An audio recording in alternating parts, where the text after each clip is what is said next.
Well, we took Monday and Tuesday off, which was much needed, and practiced a little yesterday. So I think it's just one of those things you never know. Everyone is it good or bad? I don't know, but I rarely think this group needed it.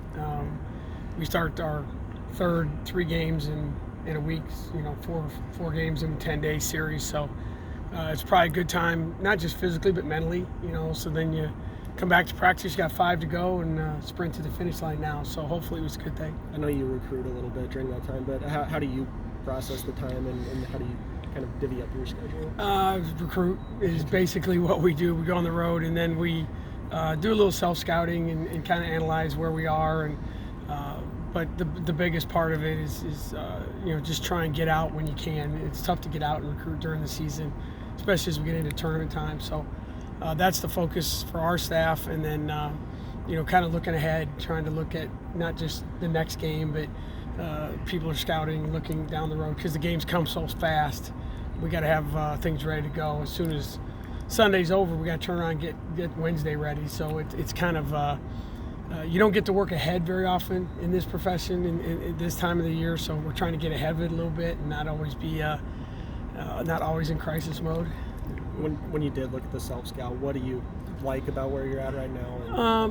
I like the way that it's a group that I think has identified their roles really well. We're still a team that is trying to manage point guard play and keep our turnover numbers at a decent amount. Our scouting report defense still is got to get better. Some of the stuff that we've known all along, but I like our effort. I like the idea that we're still looking at February 23rd and playing games that matter. There's a lot of teams in this country who are playing because they have to, and so hopefully, there's some energy left, and especially for our kids, they only get to play here 3 more times, so there's a lot of that going on too. So you're just trying to make sure that you're in the best position you can, and these next 2 weeks, the special ones finish.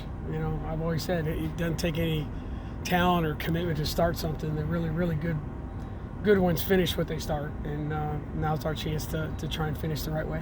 What's it been like just seeing this team grow and to be able to actually start something? Because it seemed like that was kind of unexpected at the start. I'm really proud of them. I think if you look at the way the year started and what we didn't have and where was it going to go, but like I said, it's a group that's shown up every day. Aesthetically, we're not doing things probably the way some people want us to do them, but sometimes the stuff that allows you to be successful in life and on the court, you can't put on a piece of paper, and you really can't evaluate it. It's a mood.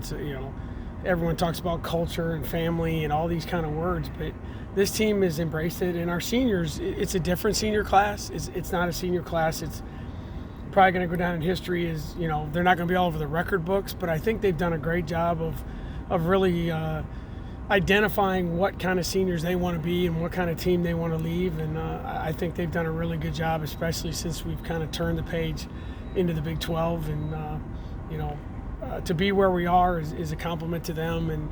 And my staff's done an amazing job on a daily basis, just grinding it out, just like the players. And, really, really proud of where we are, and hopefully there's some good things left. Texas Tech has shown the ability to score upwards of 90 or 100 points on any given night. How do you keep their offense in check? Yeah, Tech can really score. Brittany Brewer's as good at post players in this league. They're going to spread you out and shoot the 3. They shoot it more than we do, which that doesn't happen very often. They played Baylor as well as anyone twice. They went into TCU and won. Obviously, we know how hard that is. So, it's kind of the same thing with every game. You understand that matchups are so odd in this league, and anytime you can score the way they can score, it's a problem. So we've just got to make sure that we understand that there's things that they're going to do to us. We've got to take care of ourselves, chase them off the 3-point line when we can, try and guard Brittany Brewer as best we can. But you got to keep scoring because they're going to score. So hopefully we can take care of the ball enough to get the shots that we need. So that game in Lubbock feel like it was a couple of years ago. Yeah, it does feel like it was a couple of years ago. It's just one of those, usually you see someone before now. We open up, it's right after the start of the new year, and and now it's near the end and we're playing them again. And so I don't put my stock in it. I think they're playing different. They're playing different players in some spots than they played against us, and so I don't really. Yeah, that's a good way to put it. It seems like it was a couple years ago, so I don't really put a whole lot of stock in it myself. And we've just tried to really manage ourselves, but hopefully we're ready to go Sunday. You did hit 16 threes in that game and scored 96, and you mentioned they can score. Do you expect a high-scoring game, perhaps? Yeah, on Sunday? I do think there'll be some points scored. I think both teams have the ability to score in bunches. I think both teams have enough people that can get hot and make some shots. I think that's, some games you got to grind it out defensively. Some games you got to keep scoring. This game could be a little bit of both.